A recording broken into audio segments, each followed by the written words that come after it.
Afternoon, everybody. I'm Chief Eric Gandy of the Clearwater Police Department. It's Ericgandy.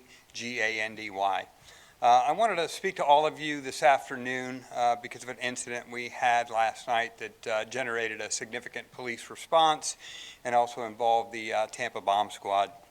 So I thought it'd be important to put some perspective on what this was and add some clarity here. So about 4 a.m. At 700 Bayway, a suspect in a vehicle opened fire on our beach substation. The officers inside heard the gunfire and went outside to try and locate the source.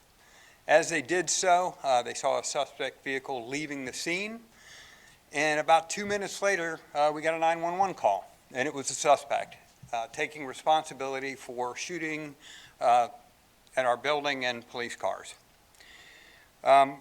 Tampa Bomb Squad ended up having to come to the scene because of some evidence at the scene and some unique circumstances out there. They swept the vehicle and did not find any indications of explosive materials. The suspect is 25-year-old Gamaliel Reyes. He's got ties to Lakeland and Zephyr Hills, and most recently, very recently, has spent some time in Clearwater. The charges from this incident are the following: shooting into a building, shooting into an unoccupied vehicle, discharging a firearm from a vehicle within 1,000 feet of a person, use of a firearm during the commission of a felony, and felony criminal mischief. The motive in this thing is unknown. Despite having called 911, he's not talking to us anymore. So we've really got no idea what motivated him. So detectives are interviewing family members and looking into all aspects of his background to try and ascertain what compelled him to do this. I think it's important that we identify that piece simply because we don't know if there was some outside influence. We don't know if there was another person involved. We're just unsure as to why or what compelled him to shoot up our substation and vehicles. Regardless of motive, and thankfully, we didn't have any officers sitting in that vehicle at that moment. Quite frequently, they'll pull into the substation parking lot and sit and work on their computer before they go upstairs, and fortunately, that officer had already gone upstairs. So in this instance, no one was injured, and we're thankful for that, but the outcome certainly could have been much different. And that's why motive is important in these things, and see if there was something that inspired him. Did he come across something online? And with the state of affairs in this country right now, God knows what that could have been. So we're going to keep looking into those pieces of it. Like I said, the detectives are really trying to work through all of those, but I wanted to provide a little clarity and some closure on a significant response we had last night. Despite the fact that Mr. Reyes has only been here for a few days, I want to provide our tip number in the event anyone's had contact with him. It's 727-562-4242. I'll be glad to answer a couple questions. I don't really want to get in the weeds on this thing simply because there's a lot we don't know yet because, again, we're working through the evidence at the scene.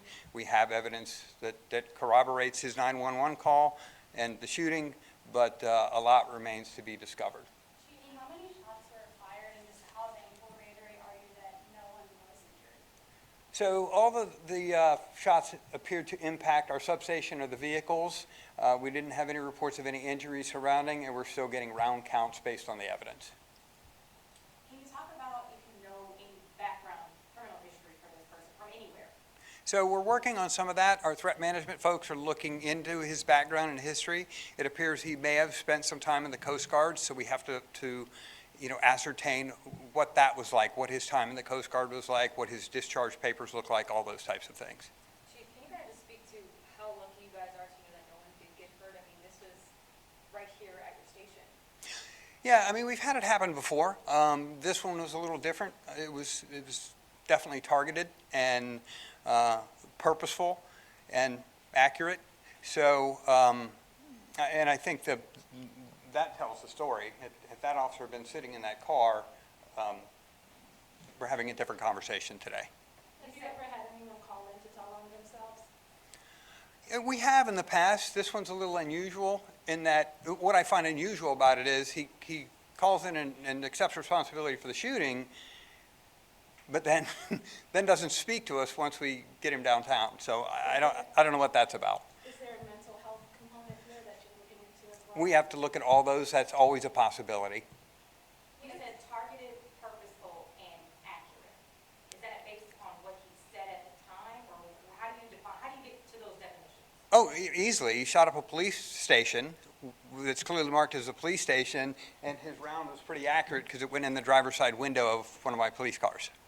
What exactly did he say on the call that made you want to alert law enforcement? It wasn't on the call. It was some evidence and information we obtained at the scene.